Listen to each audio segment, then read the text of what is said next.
What is good, everybody? Welcome back to another episode brought to you by the League FFB. Today, we are here for another episode of Let's Talk Dynasty, and it is the calm after the storm. We have officially finished the 2024 NFL Draft. So, with that being said, we are going to hit some rookie mock drafts for you guys today.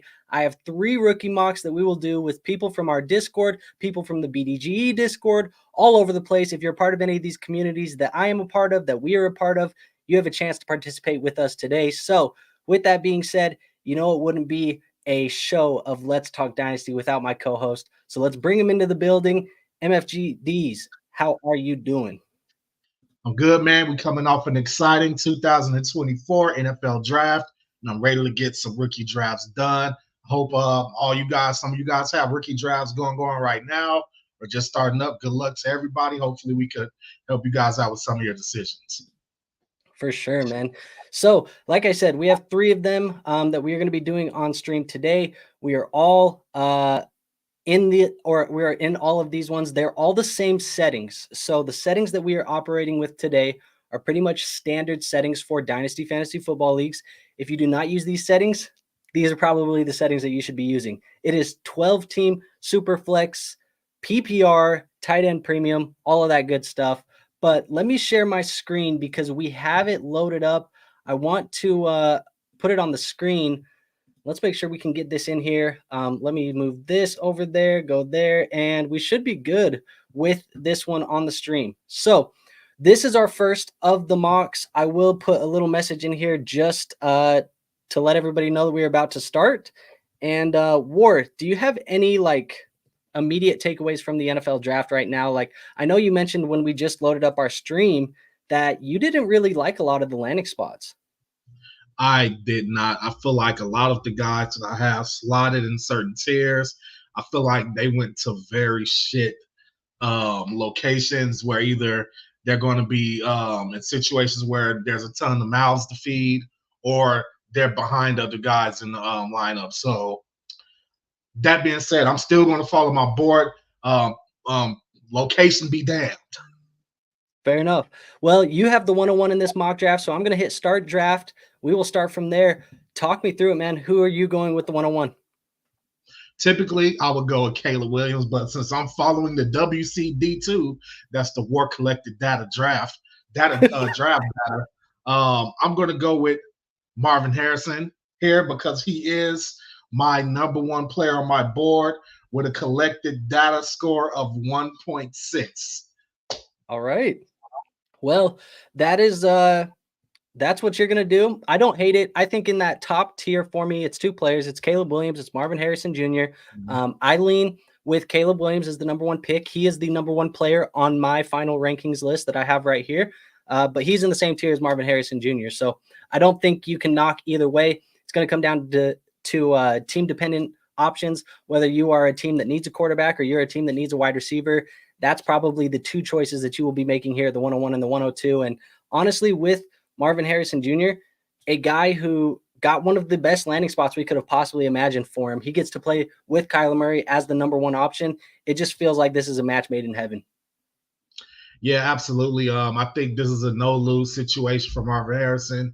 He has one of the better quarterbacks throwing him the ball in a receiver room, honestly, that doesn't have any real standouts. I know they have Michael Wilson there. I know they have Trey McBride, but Trey McBride is the tight end. I think this is a lovely landing spot for Marvin Harrison Jr. Yeah, I mean, it can't go any better for Dynasty Fantasy Football teams for the stack of Kyler Murray, Kyler Murray and Marvin Harrison. It's all going to be elite. And I see we got a couple people in the chat. Abdul, he says, we here. Appreciate you. Marshall says, Marvin about to get massive volume. I think looking back at D-Hop's first season with Kyler is what to expect from Marvin over the next many years. And I realize that I'm on the clock right here. I'm just sitting here yapping. Third player on the board for me, it's going to be Jayden Daniels. I think Jayden Daniels is the next guy in that tier. And even though I think from a prospect standpoint, it is I liked Drake Maye a little bit more as a prospect. But when you look at the landing spots, New England and Washington, you also looked at Washington picked Daniels over Maye. I think it bumps them just a tiny bit. So I am going to go Jayden Daniels, and you have the rushing upside here too. Definitely my number 3 player on the board right now. Yeah, I do have Jayden Daniels in tier 2, but I do have him with a lower score than Drake Maye. Drake Maye is at 4.2, while Jayden Daniels is a 5.6. Not a big difference there. They are in the same tier, and I think with the rushing upside and the landing spot, I do see why you took Jayden Daniels there. It's just that I'm kind of like with you on the talent side of it. I do think Drake Maye has more talent. It's just that Jayden Daniels had a better landing spot. Simple as that. Yeah. I mean, I don't blame anybody if they go either way. I think also you look at this board and how it's went out so far. Malik Nabers, Odunze, Drake Maye, JJ McCarthy.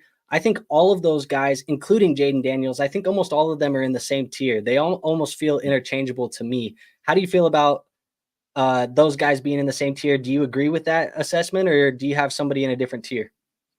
Yeah, no, I have in the second tier, I have Drake Maye, as we discussed, Malik Nabers, Brock Bowers, Odunze, and then Jayden Daniels. So they're still all in the same tier. I think all these guys, I think out of everyone, these guys all landed in pretty decent landing spots. They do have some competition in the way. Malik Nabers, I think his competition, honestly, is the quarterback as terms of being able to actually get him the ball. But as far as Bowers or Odunze, they do have crowded rooms, but I think there's a clear path for both of those guys to get some have some success as well. Yeah, I definitely agree. I think the way that I have it on my board right now and the way that I have it in my rankings is I still have Malik Nabers ahead of Odunze, and that is just by a small margin. But I think the fact that Malik Nabers is going to have zero competition is probably the reason why I'm going to bump him above. Even though you said, he has to have Daniel Jones as the quarterback, there are going to be probably long-term question marks about that. And unfortunately, we had to have Dawson go on auto because I don't think Troy Franklin deserves to go in that type of range anymore. Player that I liked, and I just don't believe that he belongs in that tier anymore. So that's unfortunate that Dawson goes on auto. But I'm going to shoot him a message just to make sure that he gets in here. All right, now as I'm on the clock here, so now I'm looking at my board. I'm seeing what we already got. So now that we're taking, I kind of have to get a little. I actually did have, Troy Franklin in there, but that kind of got screwed up. I'm going to follow my board, dude. I said I'm going to do it. That's what I'm going to do. So I'm going to take Adonai Mitchell here. I know there's questions because he has to compete with Pittman and Downs and I guess Alec Pierce, if we're going to say that. But I just feel like the upside is there, man. The upside is so high with him. He was supposed to be a first rounder. He fell, character concerns. But we've seen guys overcome that before. And there's no reason why Adonai Mitchell can't overcome that. So I feel like he was just too good of a prospect to pass on. At this point, he was the only one left in that tier when it was up to my pick. So that's where I am with that. Yeah, I agree. You see Marshall, he says Daniel Jones has never had a wide receiver surpass 800 yards in a season. However, Daniel Jones has never had a wide receiver like Marvin or Malik Nabers. So I agree with that sentiment as well. Johnny says Troy probably fall into like the 2-6 range or further. And let's talk a little bit about that because Troy Franklin, I think he's some of the biggest talk of the NFL draft so far because he was a guy that a lot of people liked. I liked him a lot. I talked about him a lot on this channel. But when it came to draft time, first round, second round, third round, all of these rounds come by, and Troy Franklin's still on the board. So he goes fourth round to the Denver Broncos. They trade up. They get him, reunite him with Bo Nix. Not ideal for draft capital, but I think the landing spot is still solid for Troy Franklin. I agree. He gets the team back up with his college quarterback. I think that's going to all work out. Sean Payton, I mean, say what you want about him. He has had success a lot of success as a head coach in the NFL. He really, really likes Bo Nix. And I think them drafting Franklin is another sign of, how much he likes Bo Nix. Go out, get him his wide receiver that he played with in college. I think that Troy Franklin still has a chance to reach his potential despite the slide in the draft. Yeah. What did you see that interview that Sean Payton had? Dude, I can't stand Sean Payton. I can't Yeah. stand the dude. But he had an interview where he basically was saying that he baited Minnesota into trading up. Like he never wanted to trade up in the first place, and he baited them to move up. It's basically like stroking his own ego, saying that he's the reason why Minnesota traded up. And I don't know why that is something to brag about, that you let Minnesota jump you for a 4th or a 5th round pick to get JJ McCarthy and you drafted Bo Nix. I don't know, bro, but that's what you want to do. That's what you want to say. Whatever, bro. I don't know, man. Sean Payton, post Bounty Gate, Sean Payton is just like a you know what head, and he just, he didn't used to be like that. Like, I don't know, over the last couple years, going into Denver, talking about the coach that got fired, just breaking all kinds of like coaching etiquette and all that stuff. Yeah, Sean Payton, he's a real piece of work, man. Can't stand him, dude. I can't stand him. But I think that goes more into my Vikings. There's bad blood between Sean Payton and Minnesota Vikings fans and Saints fans and Minnesota Vikings fans. Whatever. It is what it is. Abdul says Sean Payton in the big 2024 has the skills of Mike Zimmer, but the ego of Bill Belichick. It's tough. It's tough. Yeah, but bad look, man, when it came to your pick, you went Adonai. I went Jonathan Brooks. I think Jonathan Brooks, clear-cut running back 1 in this class. Yeah, there's absolutely. Nobody else in the same tier as Jonathan Brooks. He gets 2nd-round draft capital. He gets to the Carolina Panthers. He is probably the only running back in the entire class that we can project as the day 1 starter. Yes. I take him here at the 203. I think he is probably one of the only running backs that I'm willing to take early on in this type of draft class. Yes, I absolutely agree. I think he has a great landing spot. Honestly, the best landing spot of any of the running backs that were in this draft. Let's see here as I get here. This is where it starts to get tough. And I hate, as much as I hate to take another wide receiver here, I'm going to have to go with Roman Wilson. And I'm going with Roman Wilson because he was just the next guy that was available in the tier that I have that he's in. Not only that, he's also a member of the Pittsburgh Steelers. And when it comes to that team, I just trust their decision-making on wide receivers. I just trust it. So his ranking in my tier matched up with what I think Pittsburgh will be able to do with him. They just got Deontay Johnson out of there. We got that wide receiver room could have used some more bodies. And I just think they have good ways of developing wide receivers in Pittsburgh. Yeah, I definitely agree. I mean, when you look at Roman Wilson and you look at the landing spot, he's a player that actually on our channel here, I made a video about players that had like some mini red flags, players that I was a little bit worried about.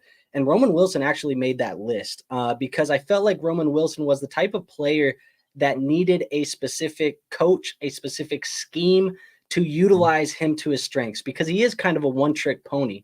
But you talk about the Pittsburgh Steelers, you talk about Mike Tomlin, their success rate in drafting wide receiver and then getting the best out of those wide receivers.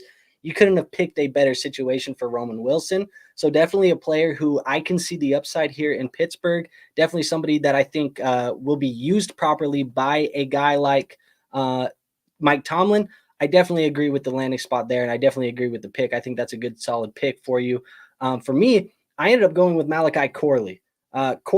He's a player that I really like, a player that I think has a very unique skill set. We've talked about him a lot on this channel. I've kind of been higher than consensus on him all offseason. And then he gets in the NFL draft and he goes early third round to the New York Jets. You see on Twitter and on the NFL Draft Network, they were showing screenshots of Robert Saleh and Joe Douglas. They were texting each other, I guess, the day before the 3rd round. And they said, Malachi Corley by all means necessary, meaning that they needed to get Malachi Corley. He was like one of the number 1 guys on their board. They made sure that they got him on their team. You have this offense now with Garrett Wilson, Mike Williams, and Malachi Corley. Malachi Corley, if he plays in that slot, some of the slot, some of the outside, I mean, he's going to move a little bit all over the place because I think Garrett Wilson will also take reps in the slot. But Corley, I think as that main slot, he is going to do wonders for Aaron Rodgers. And I think they could really utilize him and get some of that Deebo Samuel comparison that we've almost kind of stamped Corley as. And you got to also remember that this New York Jets front office stems from that Kyle Shanahan tree. They're coming from San Francisco. So if anybody knows how to utilize a player that is being compared to Deebo Samuel, it's the guys who found Deebo Samuel in the first place. Yes, absolutely. I think they will have a chance to. First things first, though, need Aaron Rodgers to stay upright. As much as I hate the guy, we need Aaron Rodgers to stay upright. I feel like there's opportunity there for Corley, especially as you pointed out with the history with the San Francisco 49ers, how they use Deebo Samuels. I heard the same comparisons between him and Deebo Samuels. So I think that he has a chance to actually go out there and do some things.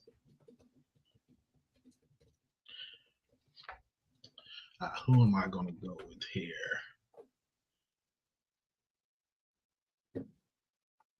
So it looks like we're rounding up here. I'll get that next mock draft ready so we can get ready to do that one. But you went with Audric Estime. So talk to me about that pick. What do you like about that pick there in Denver? I mean, we talked a little bit about Sean Payton. Talk to me about Estime. Okay, so once again, not to sound like a broken record, he was the next guy in the tier of guys I'm picking. But I actually drafted him in one of the actual Dynasty leagues I'm in earlier today. And yes, I had P. Ryan, and I traded for Javonte, as usual, my son. I traded for Javonte right after I drafted him because their skill set is kind of redundant. They kind of do some of the same things, but I have the feeling that they're going to be using multiple running backs in Denver, and I think he has as good a chance as anybody to go in there and make some. I know Jalen McLaughlin. I always get his name mixed up with the other Max in the league. I know he's there as well, but I think Estime is talented enough to carve out a role in that offense. Yeah, he's a very different player than McLaughlin, so it's going to be interesting to see how that kind of works out. And also, we got to remember, Javonte Williams, he is not under contract for that much longer in Denver. So even though Estime, the draft capital isn't great, it's not necessarily like a pick that screams he is the next guy in Denver. There are at least a little bit of pathways where you could maybe kind of connect the dots over the next year or so and say there's at least a path to some potential work. And I think when you are drafting players in the fourth round, especially this deep in the draft, you're looking for guys that you can connect those dots. You want to find that pathway. So I definitely see it there. For me, I take Ben Sinnott. Now, Ben Sinnott, he is currently on my board right now as my where is he at? He's on my board as my 30th player. So I have him in tier 7, the same tier as Malachi Corley. He goes in the second round to the Washington Commanders, and they selected him as the tight end 2 in this class. Now, he has some receiving chops. He has some of the upside that you want to see out of a pass-catching tight end. Now, he goes to Washington. He pairs up with Jayden Daniels. He gets to play with Terry McLaurin, Jahan Dotson, new coaching staff led by offensive coordinator Cliff Kingsbury. I think that there is definitely some upside to a guy like Ben Sinnott, and in a format like this where it is a tight end premium league, I'm definitely willing to take shots on second round tight ends in the fourth round of this rookie draft, even if it just puts them on the taxi squad for a year just to see what happens. I definitely like that. Yeah, I don't have a problem with you picking Ben Sinnott there, but I actually want to talk about the guy that was picked right after your pick, Theo Johnson. I think there is actually a legitimate pathway to him being able to perform right away. I know Daniel Bellinger is there in New York, but you've seen a report that I seen earlier. It looks like there's a good chance that Darren Waller might be completely done, like retirement done. And if that's the case, now you have Theo Johnson there and Daniel Bellinger there, who I do like, but at least it seems like it'll probably be some type of competition to where he could actually fight to get that role as starting tight end. I agree. And I see we got a comment in here from Marshall. I want to address this one because I think it's an interesting topic. He says Polk or Javon Baker. He says that there's a feeling that he has that one of these guys is going to be the guy over there in New England. The question is, who is it going to be? If you had to make a choice today, who do you think is going to be the guy in New England for Drake Maye? I'm gonna go with Polk just because Polk, I have a higher grade on him. But I do also want to address something else. I do think they do have another young receiver in there. A lot of people are sleeping on him, forgetting about him.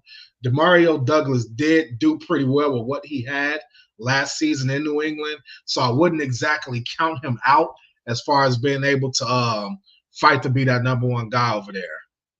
Yeah, I agree.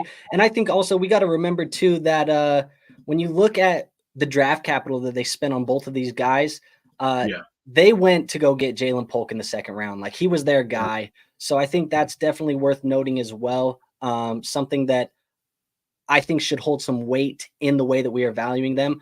I have Polk higher as well. He is a guy who I wasn't necessarily the highest on in my pre-draft process. I think I had him something in like the 30, 31 type of range from an overall prospect standpoint. But he is the biggest, or one of the biggest risers for me in my rankings post NFL draft.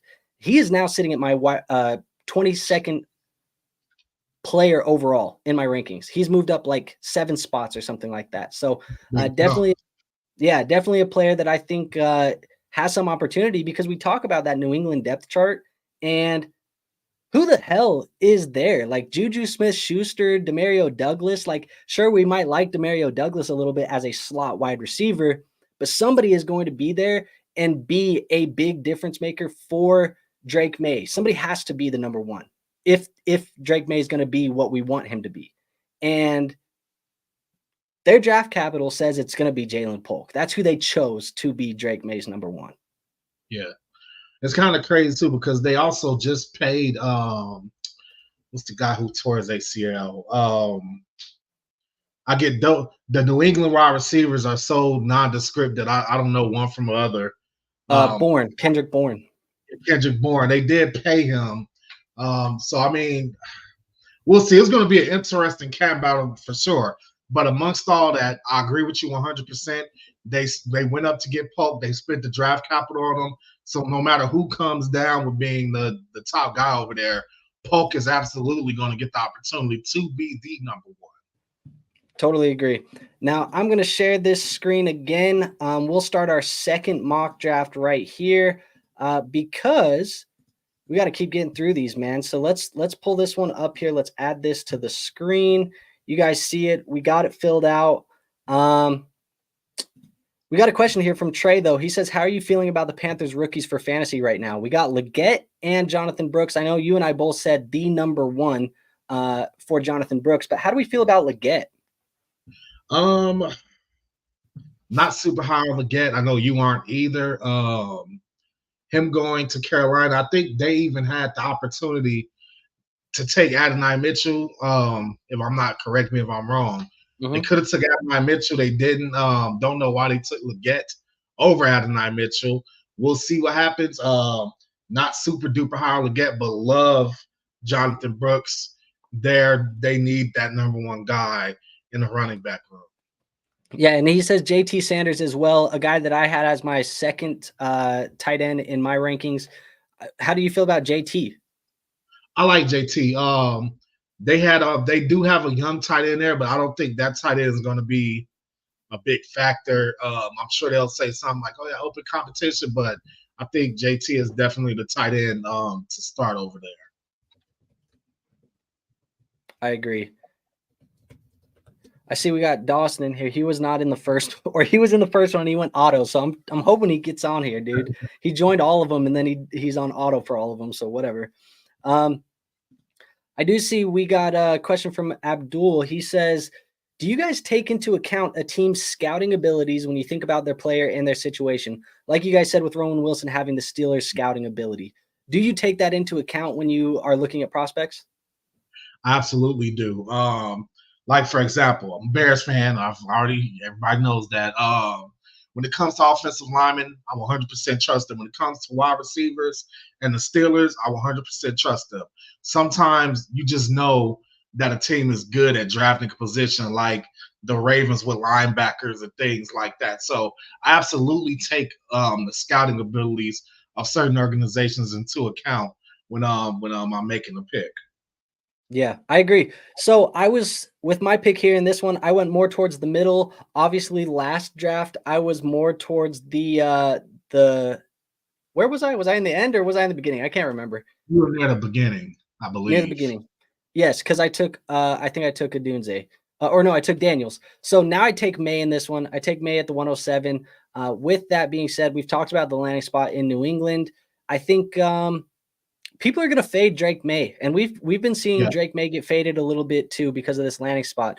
A guy that we're in a group chat with, we play fantasy football with him. He sent us a screenshot of his draft that is happening in his league.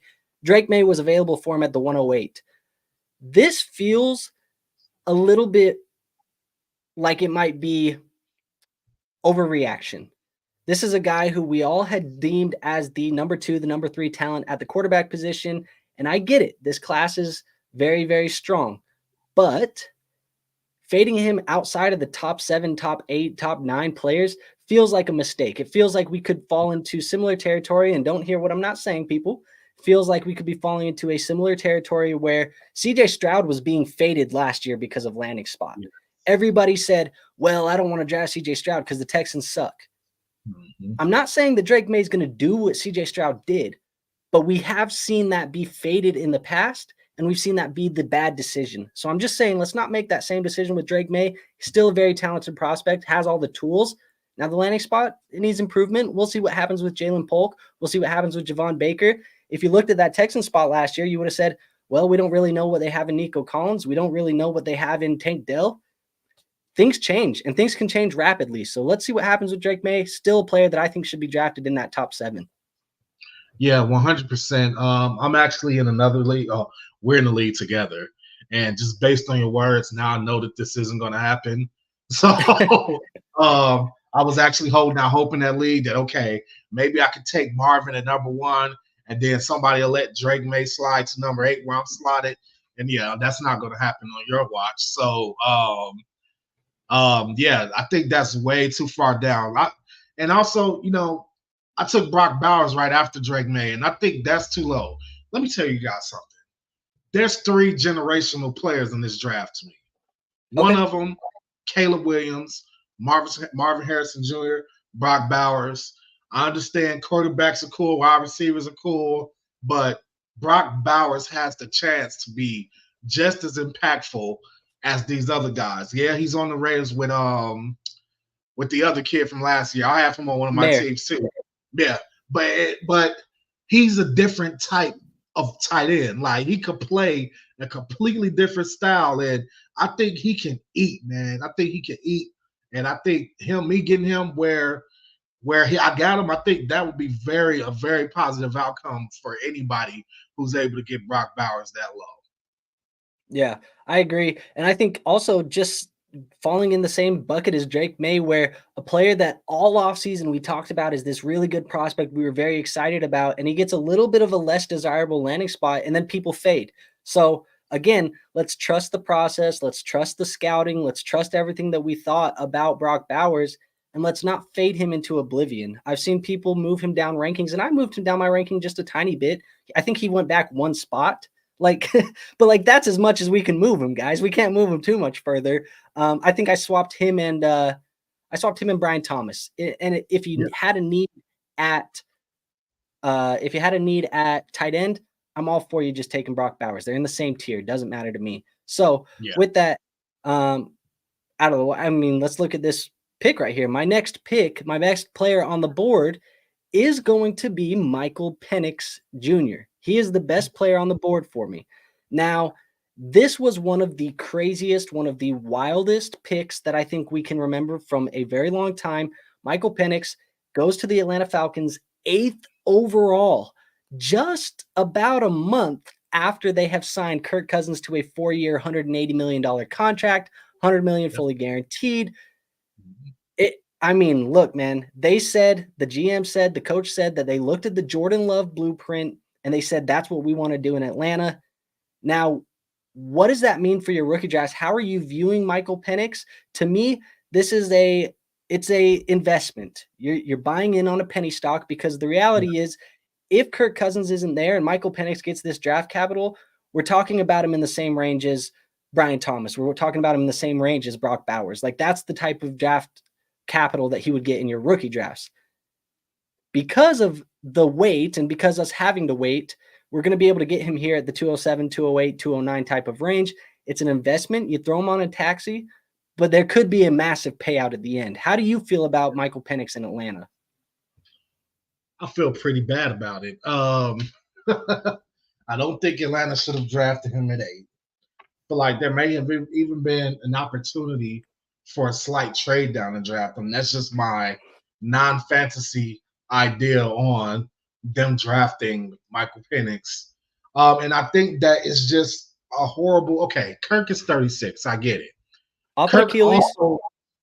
Off of an Achilles. So we'll know pretty quickly if this is a bad idea or not.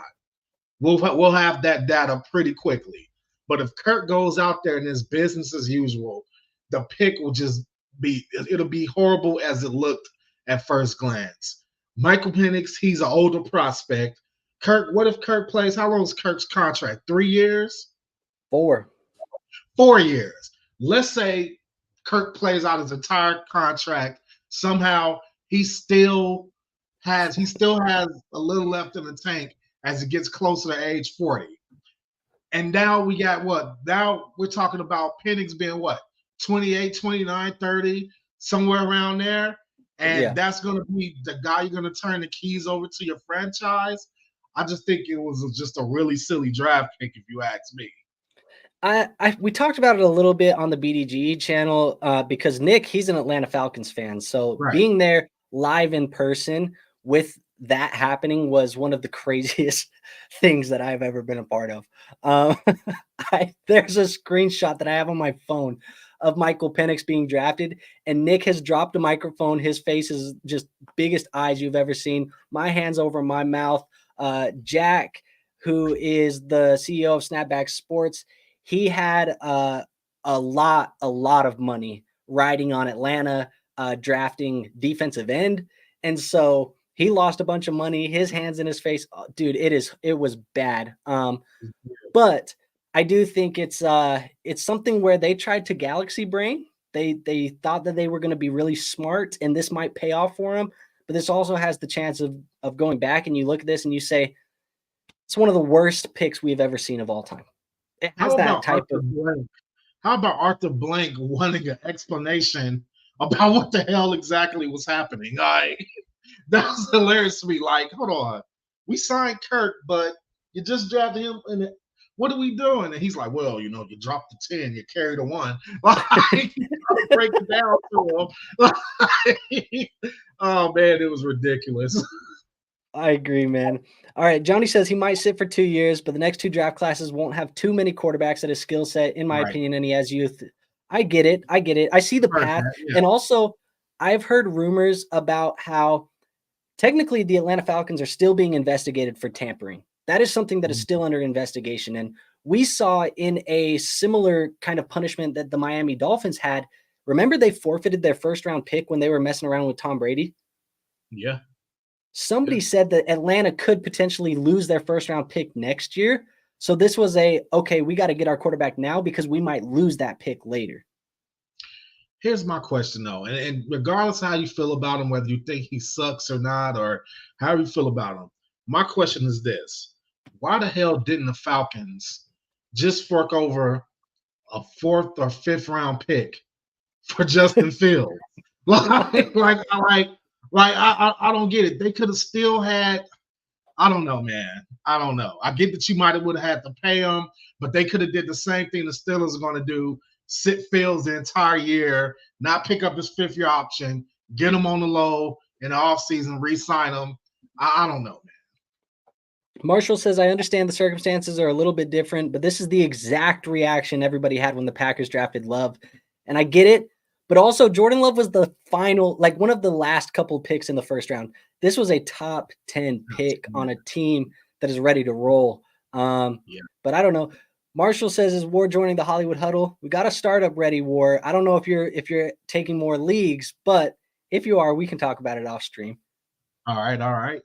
But let's talk about the last couple picks that we've had because I kind of want to walk our way through it. Now, I took MarShawn Lloyd in the 3rd round. MarShawn Lloyd, he goes to the Green Bay Packers. He is the running back 4 that I had in my rankings pre-draft. Now, right now, I have MarShawn Lloyd as my 26th overall player. So the pathway is going to be a little murky. Obviously, they signed Josh Jacobs, but we know the money on that deal is actually closer to a 1 or 2 year deal. And then they also re-signed A.J. Dillon. So it's going to be tough. It's going to be murky. But 3rd round draft capital is not very bad for a rookie running back. We've seen guys with 3rd round. That's basically what we want to see. We want to see 3rd round or better out of these rookie running backs. And so how are we feeling about MarShawn Lloyd in Green Bay? MarShawn Lloyd, I don't feel anything good about Green Bay in general, but I think they lose Aaron. They got Josh Jacobs. I don't like. Okay, so here's my thing. Here's how I feel about that landing spot. Says I don't necessarily like or trust Josh Jacobs. I don't know. I don't think he's gonna have that great of a season. I actually kind of dig the landing spot for MarShawn Lloyd. I think that he has a chance to go in there, carve out a little role for him, and then hopefully, I'm not going to say he's going to overtake Josh Jacobs, but I just don't see Josh Jacobs as – I could definitely see him as a fall-off candidate. I just put it out there. I mean, I think MarShawn Lloyd is more talented than what A.J. Dillon is right now. Yeah. And so I feel like he can at least play as the running back 2 in this offense this year. And then he could potentially, long-term be the guy that takes over from Josh Jacobs, kind of similar to what we saw in Las Vegas, because Josh Jacobs, Zamir White was behind him for 2 years. And then Zamir now is the starter in Las Vegas after the NFL draft. They have not added a running back. It looks like it's Zamir White. I think MarShawn Lloyd could be on a similar path. Yeah, I can see that. And then you said, or you took there at your pick, Ray Davis. So talk to me a little bit about Ray Davis. Yeah, we talked a little bit about this off air. Here's how I feel like Ray Davis is in a perfect place to be a vulture for James Cook. I could just see it now. I could just see him being, one of those strong guys, sturdy guys, goal line back, boom, go in there, steal the points for James Cook. And I feel like, honestly, that moves him up in some of the rankings. Like I was telling you earlier, Braden Allen, I have him a whole tier above Ray Davis. But because Braden Allen is with the Jets, who drafted 2 running backs, like, why would they do that? The Jets, and then you have Ray Davis in Buffalo. He's only behind James Cook. And he has a skill set that will give him his own goal. Yeah, Frank Gore Jr. I like Frank Gore Jr. I mean, I'm not worried about Frank. I'm not. But if you listen to Frank Gore Sr., he said we sleeping on Frank Gore Jr. He gonna prove all of us wrong. That's what he said. Yeah, LeVar Ball also told us that Jello was going to be an NBA star. So it is what it is. But let's move on to the 4th round. I took Will Shipley. This is a running back that I feel like really at this point he just has some pass catching upside. He's going to be behind Saquon Barkley. That's very clear. There's no way that he is supplanting Saquon this year. But running back age cliff will be around the corner. I don't know what happens with Will Shipley long term. It's not like they use a lot of draft capital on him either. Probably just a shot in the dark, a gamble that you take on Will Shipley. But I'll take him here in Philadelphia, the 4-7. Will Shipley, I have him pretty high up, man. This running back class, dude, it's quite an exercise. Will Shipley, I mean, we'll see, man. He's kind of in that territory for me where it's just like, you would have had to land in the perfect spot to like actually, be able to do something. So we'll see, man. Yeah, and then you took Devontae Walker. So talk to me about that pick. Devontae, okay, so he's in Baltimore. So it really, I feel like it was a dangerous pick, but I feel like I had to follow my board. Do I actually like the fact that he's in Baltimore? Not necessarily, but talent-wise, I had to take him. There's a lot of mouths to feed there, including the very underrated and could probably be used in several situations, Isaiah Likely. I say it again, Isaiah Likely. I love Isaiah Likely. He's awesome. Then unexpectedly, and I don't know if you expected this because he previously asked for a trade. Didn't they just extend Rashad Bateman? Yeah. So I don't know what the hell's going on. But I took the kid because he's talented, man. That's why I took him. So we'll see, man. Yeah, I mean, I think there's worse picks that you can make, and we talked about it in the last draft, but at that 4th round, you're looking at taking a shot on a player that can find opportunity. I mean, Tez, and actually Johnny just said it right here in the chat. Tez could be the wide receiver too. Bateman never really took it over. Yes, he could potentially be it, but also, I don't know. They also play different. You got to think about how Tez Walker plays. He's more of a deep threat, kind of big play kind of guy, and it almost feels like he could be the eventual guy to take over from that Nelson Aguilar role that has been in Baltimore.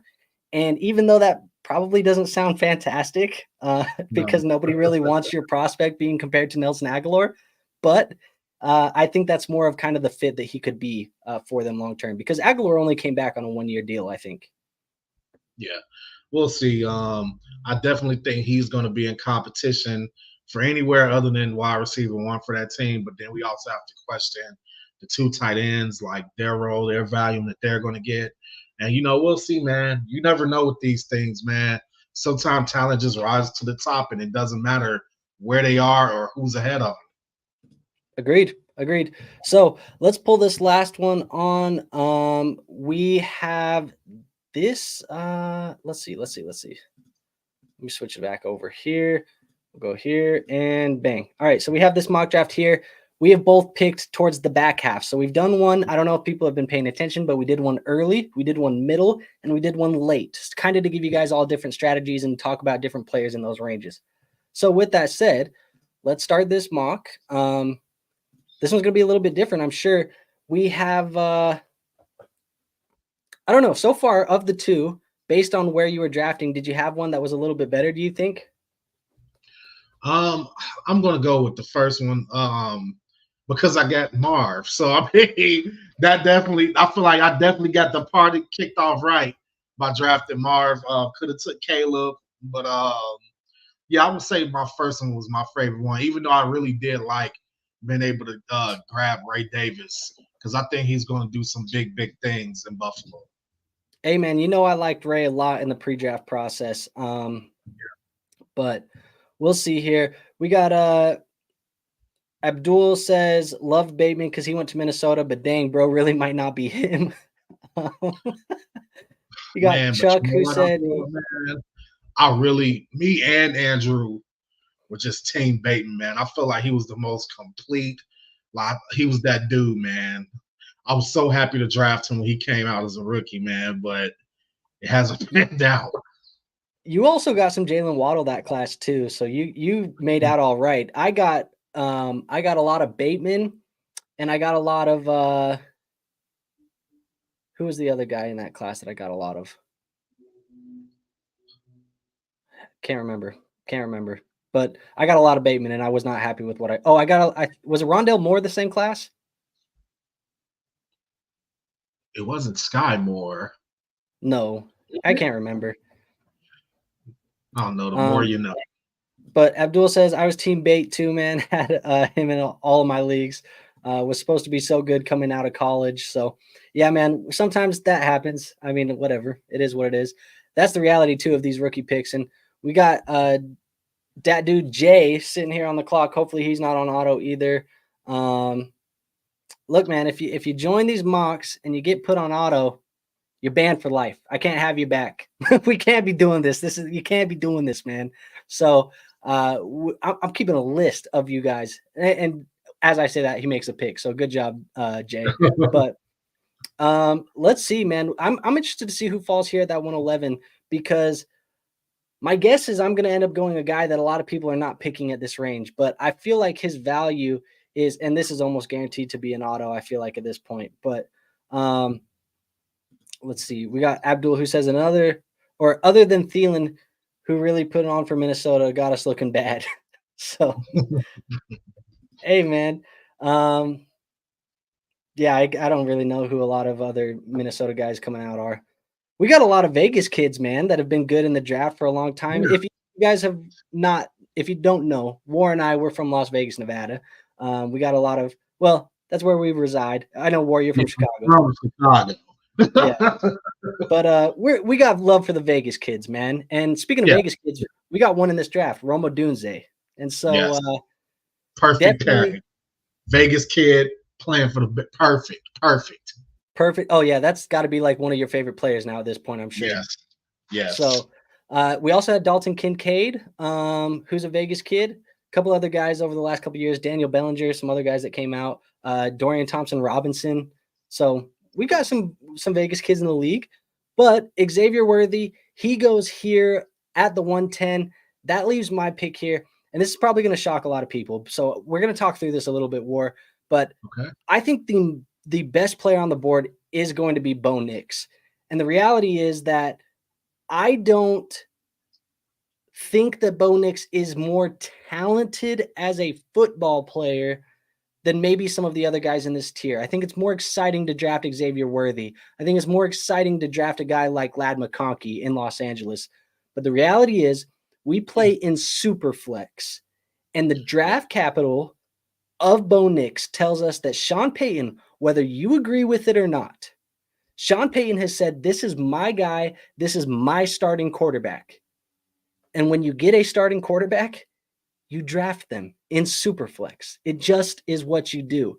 Now, Bo Nix at the 111, this is going to be similar to when people were fading guys like Mac Jones and things like that. Mac Jones went like 2-2. But the reality is, if you drafted Mac Jones, you're probably not happy today. But you got like 3 years of quarterback production out of Mac Jones. And one of those years, I think he was a top like 15 option. So if you can get something similar out of Bo Nix, somebody that you're drafting as a contender, keep in mind, 111, you are a contender. You're drafting him to throw him on your bench and plug him in for bye weeks and injuries. Sign me up. Let me ask you this, because this is a good opportunity to get Andrew quick trade review here. So let's figure this out. So earlier today, guys, I was in a Dynasty draft. I do not have a quarterback I do not have a quarterback to put in Superflex, but I have a shit ton of wide receivers. So I traded T. Higgins, and a 3rd round pick for Christian Kirk and a 2nd round pick, and I used that pick to take Bo Nix. So I mean, I agree with Andrew 100%. If you're in a Superflex league and you have the opportunity to go up and get Bo Nix, because from every single thing I have heard, everything I've heard, Sean Payton loves Bo Nix. Jarrett Stidham, there's a chance he doesn't even see the field unless there's an injury. He loves Bo Nix. Look, he said something about like Bo Nix is the most accurate quarterback in the class. He said if you take out the short and the intermediate, which is what Bo Nix is best at, he said he's still the most accurate quarterback in the class. So apparently that's what Bo Nix is to Sean Payton. That's what he likes. And I'm not, again, folks, when I say things like this, do not hear what I'm not saying. But keep in mind, there was a very underwhelming athlete from an athleticism standpoint that Sean Payton coached for a long time. Also kind of a little bit of an undersized quarterback, a very accurate quarterback. What are you about to say? That quarterback's name was Drew Brees. I'm not saying is going to be Drew Brees. There's probably no way in hell that Bo Nix is Drew Brees, but we've seen this prototype of quarterback be coached by Sean Payton. So I'm not here to say that it can't work at least some level at the NFL, in the NFL game. So keep in mind that when you're drafting Bo Nix as well. Now, with this pick for me, the next best available guy is going to be Ricky Pearsall. And this is a guy that I had as my RB or my wide receiver 9 coming into the draft process. I still have him as my wide receiver 9. He has not moved, despite getting first-round draft capital to the San Francisco 49ers. Now, this could change if something happens with Brandon Ayuk or Deebo Samuel. But as of right now, as of today, both of those guys are still on the roster. George Kittle's still on the roster. Christian McCaffrey's still on the roster. It's going to be pretty crowded for a guy like Ricky Pearsall. Now, this could be a year 2, a year 3 play where maybe they don't get a contract extension with Ayuk, and Ayuk does test free agency next year, and they just go with Deebo and Pearsall. That could be something that happens, but very talented player. I love the player. I think he's going to fit that Kyle Shanahan scheme very well, but I'm going to take him here at the 211. Yes. Ricky Pearsall. So San Francisco are just they're just great at what they do. Running backs, wide receivers, like they know what they're doing over there. They took Ricky Pearsall, and honestly, I don't care what anybody says. Deebo Samuel and Brandon Ayuk, one of those guys is going to be going into the season. I guarantee it, because you keep hearing reports saying that they won't move one, they won't move the other one. Somebody's getting moved, dude, and I feel like the drafting of Ricky Pearsall is a telltale sign that one of those guys might not be there, which means that one of those guys is going to be very valuable. Well, the Ricky Pearsall is going to have some value for sure. I agree. I mean, looking at it today, it's tough to figure out what it's going to look like long term, but I think the first round pick of Ricky Pearsall not only showed that San Francisco loves Ricky because he was not projected to be a first-round pick. So they said, this is our guy, and we're willing to invest first-round draft capital on him. Yeah. So that's a good indictment for Ricky Pearsall in the first place. But it also showed the hand of like, hey, we don't know what's going to happen with this wide receiver room long-term, and this is insurance. So if and when one of those wide receivers moves on, we got another guy loaded up, ready to roll. How do you feel about the text message from Ayuk to John Lynch and Shanahan, I guess, saying fire I might have pick. missed that. Yeah. He sent a text message saying fire pick, and I think it was to the drafting of Ricky Pearsall. Yeah, because I guess they both went to ASU. So I guess he congratulated them on making that pick. But I don't know if that was like him being like a smart ass saying that fire pick, or if he legitimately was like cool, because he seemed to be a bit moody after the Super Bowl. So I wonder, it could be a little bit of both, and I'm not going to read too much into it, but maybe he's just saying, hey, fire pick, now trade Deebo, so it's me and Ricky for the rest of the way. Yeah. And give me the money that you're paying Deebo. That's what it could be. But you took Malachi Corley. I know we talked about Corley a little bit, but talk to me about Corley there for you. I know I gave you kind of my opinion, but what's your opinion there? I mean, I took him because he was the next rated player on my board. I think I have him rated. I had him a little bit above JT Sanders in my 6th tier, but they were just a couple of points away from being like equal.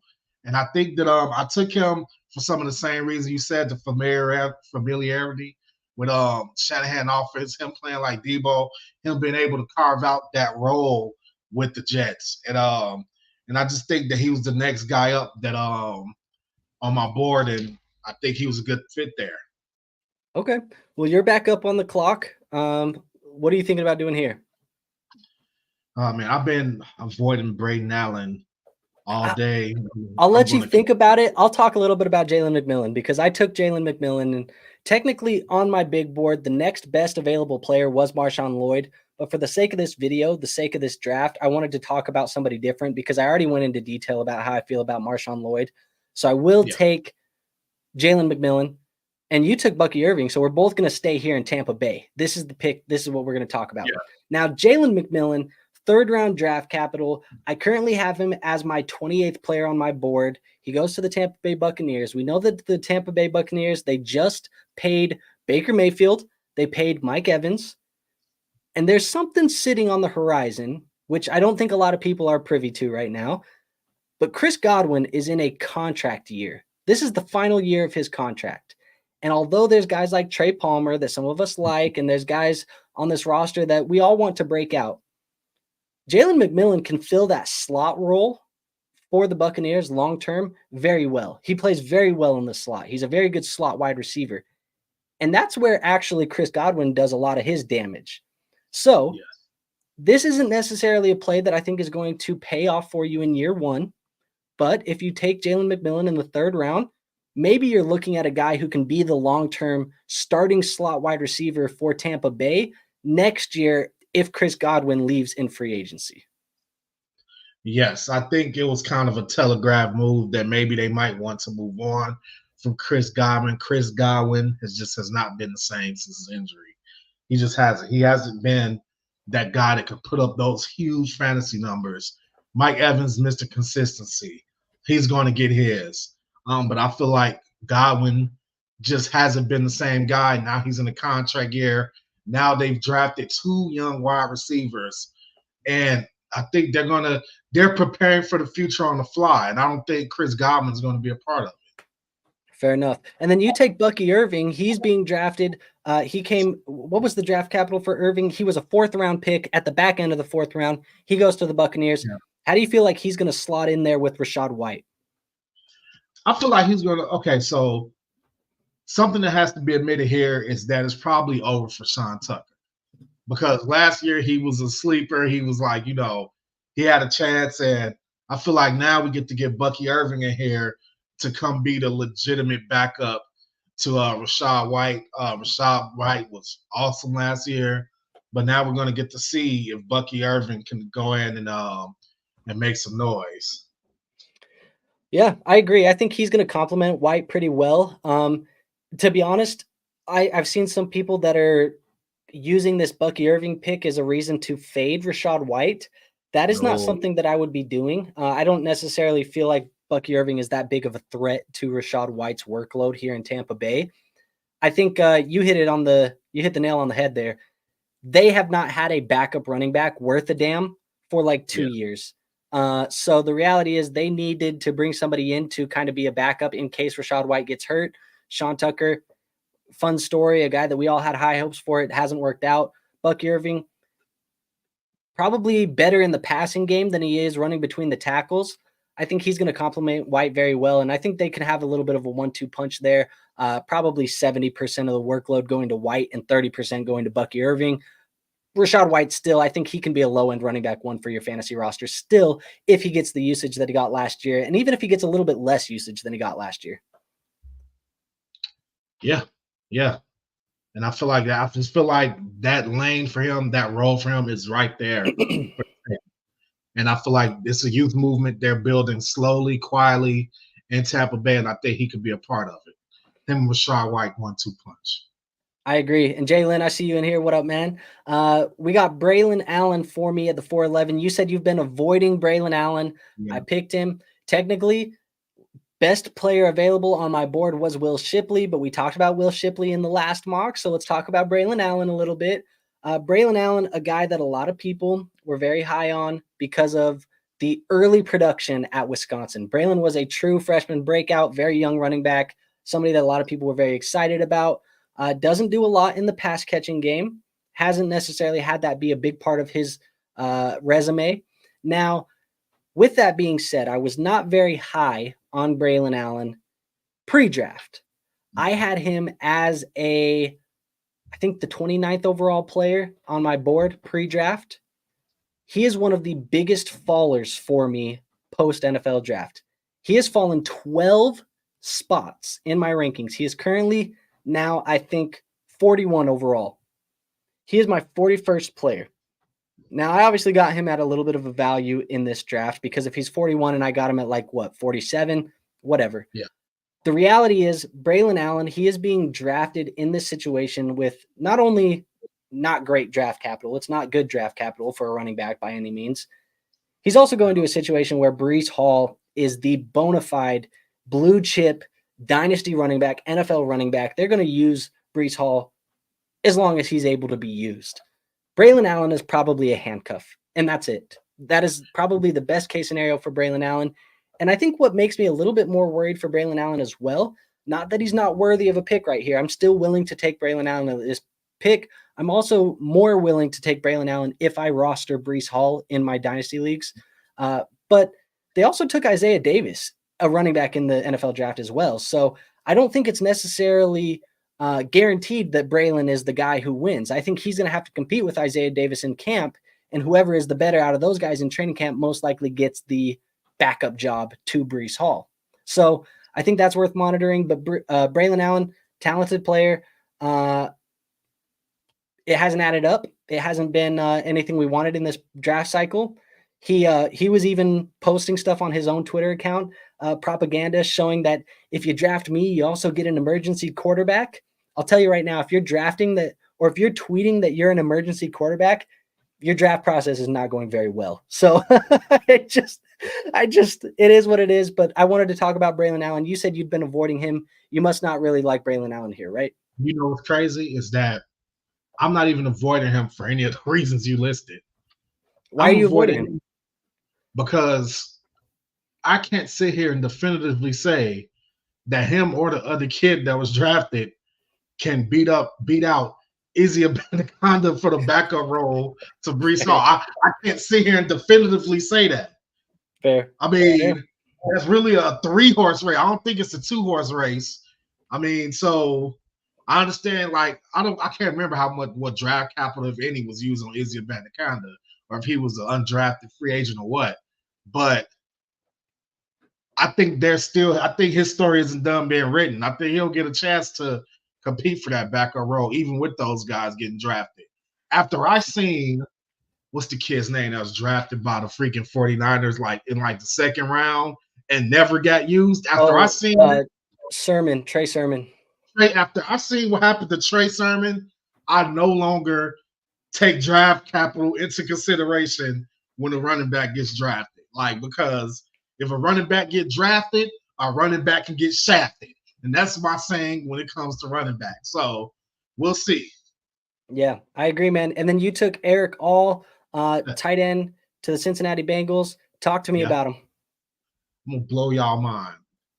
I want you guys to know that Eric All, because I reached on him. There was other players I would have drafted, but I wanted to give y'all one of my sleepers because I just couldn't help it. He's my third best tight end in this draft. I have him ranked as my tight end 3. Him going to play with Joe Burrow only further solidified him as my tight end 3. Who the hell does he have to be scared of? Mike No Gritty Gesicki? Gesicki, no. Why would he be scared of him? Eric All, who's that asked us earlier about what do we think about scouts and teams? Who's that? I forgot who that. Okay. Iowa tight ends. Iowa tight ends know how to perform in the NFL. And that's what Eric All is. Not only that, but he was drafted to a team that doesn't have any star power in the tight end room. He was drafted to a team that has a stud quarterback. He's an Iowa tight end. He's my tight end 3, and that's why. Fair enough. I have him currently as my 46th overall player on my board. Definitely somebody that I think should be drafted towards the back end of your drafts. If he goes to undrafted free agents in your waiver wire pool, somebody that's worth a priority ad, I think. I have a couple guys over him. Not that I dislike Eric All. I think I see the pathway, and I hear your argument with the Iowa tight ends. I mean, there's no debating Iowa tight ends, and Abdul says the same thing. I have Brock Bowers, JT Sanders, Ben Sinnott. Those are my top 3. And then 4, I have Theo Johnson because of the opportunity in New York right away. I think he can be the starter. And then I also really like Cade Stover. He's not going to get opportunity because they did re-sign Dalton Schultz, but I like Cade Stover too. So I think this is kind of Eric All, Cade Stover. He's kind of in the same range. And if you want to go Eric All, I'm open to going Eric All because you're right. Mike Gesicki hasn't been anything for a while now. So there you go. I mean, that's as good as it gets. Now let's bring this up. We have 2 questions that I want to answer, and then we'll get on out of here. Scooby's been asking us a question all night long. So let's answer this question before we get out. I'm going to swap that there, throw this there.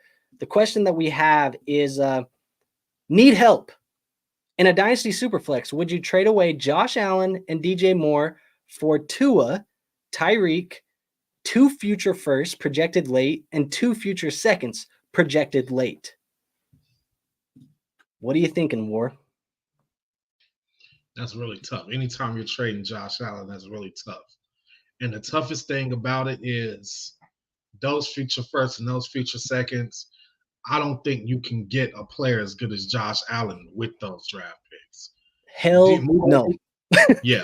Moving DJ Moore, that's whatever. I might even be moving him in one of my leagues. I don't know, man. You might think different, Andrew, but I don't like it, man. I would just keep Josh Allen.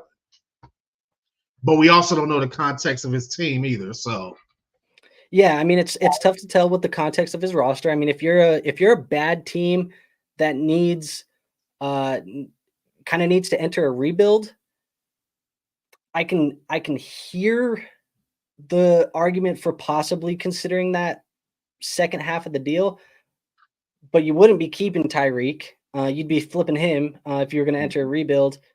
The reality is the best player in the deal is Josh Allen. And I think even if you were to go Josh Allen for Tua, Tyreek,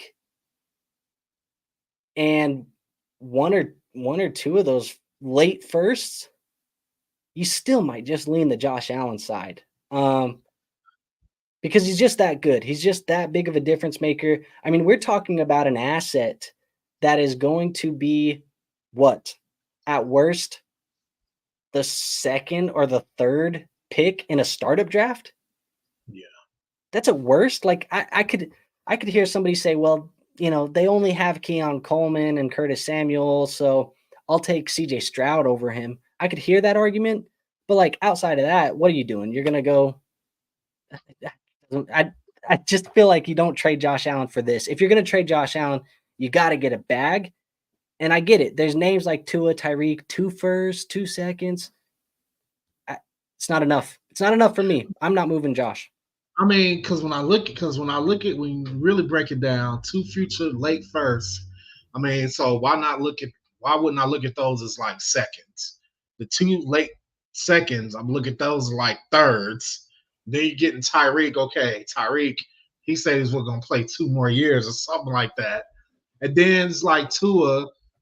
That's I'm not gonna say on a good day. On any day, that's the quarterback too. That's who you're putting in your super flex slots most of the time. To move Josh Allen for that, and you're giving up DJ Moore, who, despite the crowded rooms, probably still going to be somewhere around wide receiver 15. I don't know. Yeah, and I think you also got to keep into account that, future first, the next class and the following class, they're not as good as the one that you're just looking at right now. So those late firsts are probably not going to be as good as the players that you're looking at today. Take that into account too when you're looking at this deal. I prefer the Josh Allen side, and I'm okay if you want to trade Josh Allen. I'm not saying that he's untradeable. Now, he's a player that it would take a lot for me to move off of my roster, but I think that is too big of a down tier to go from the Josh Allen tier to the Tua Tagovailoa tier. That is too big of a down tier, and you're not getting enough compensation to go down that far.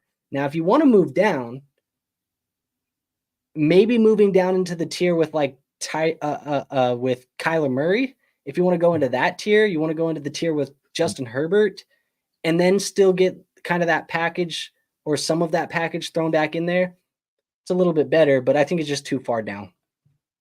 Yeah, I agree. That's funny. That's the exact player I was thinking about. If I were to move Josh Allen, that type of deal, it would be a guy like Kyler Murray. So yeah, somebody who I know can at least put on Josh Allen like feet from time to time. So yeah, agreed. And then we got Brian in here. He says, "What do you guys think about the Cardinals taking the tip?" That's obviously Tip Reiman. He goes third round, second round to the. It was third round. He goes third round to the Arizona Cardinals tight end.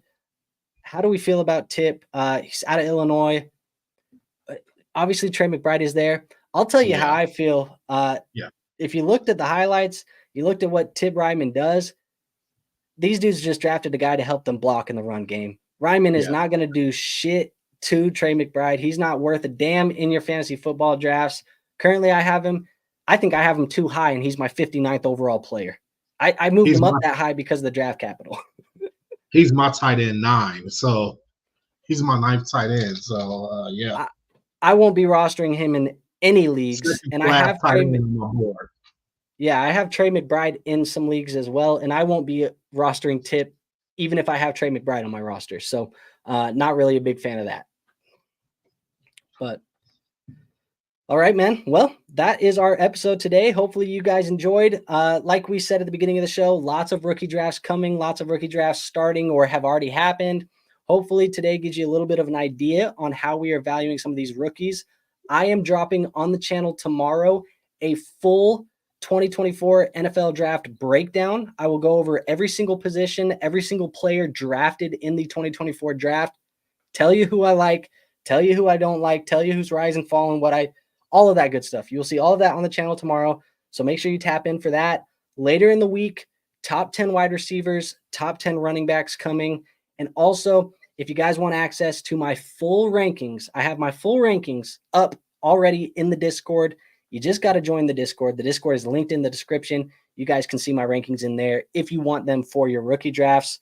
But with that being said, guys, if you like the video, go ahead and hit that like button. It is the best free way to show this channel some support. If this is your first time watching our channel, consider subscribing to this channel. If you're watching on X, come over to the YouTube, subscribe to this channel. I see we got like 65 people in here right now. Make sure you guys tap in. Really appreciate you guys being here. It means a lot to us, continuing to grow. We're kind of on the road now to 2,000. We want to get that 2,000. So that's on the horizon. Hopefully you guys will be a part of that. But War, you're making some content too, not fantasy football content, but you're talking about WWE wrestling, AEW, all of that stuff. So if our fantasy football fans are a fan of pro wrestling as well, where can they find you at? You can find me at the Crimson Mass Show. Hell, if you're not a wrestling fan, still go subscribe. We're not on the road to 2,000. We're on the road to 1,000. We're 88 subscribers away from hitting 1,000, which is puts us like a year ahead of the goal that we were trying to get to. We're making content over there. And just follow us, man. The Crimson Mass Show, and let's talk Dynasty. Let's get it, man. All right. So next episode, we are going to be doing our monthly trade show because we are going to be in May at that point. So we will have a trade show for you guys. So if you are a fan of this show, if you've watched this show, again, submit those trades in the Discord. It's linked in the description. Free to join. Trade review channel. That is where you submit them. We'll pull them from there. Probably going to stop taking submissions by like Thursday or Friday of this week. So make sure they're in before that time. That way we can make the graphics and get it ready to roll. But that's all we have for you guys today. War, do you have anything else before we get on out of here? Nah, man. I hope you guys do well on your drafts coming up, and hope that we were able to help you guys make some decisions. Yes, sir. Congratulations on your Caleb Williams and your Odunze. Congratulations to me on my JJ McCarthy and my Dallas Turner, baby. I feel like you and our teams had some of the best drafts on Thursday night. So very excited about that. Let's go get Green Bay. Let's go get Green Bay in Detroit and get them out of there, man. Let's do it. All right, man. Well, we'll see you guys on the next episode. Until then, peace out.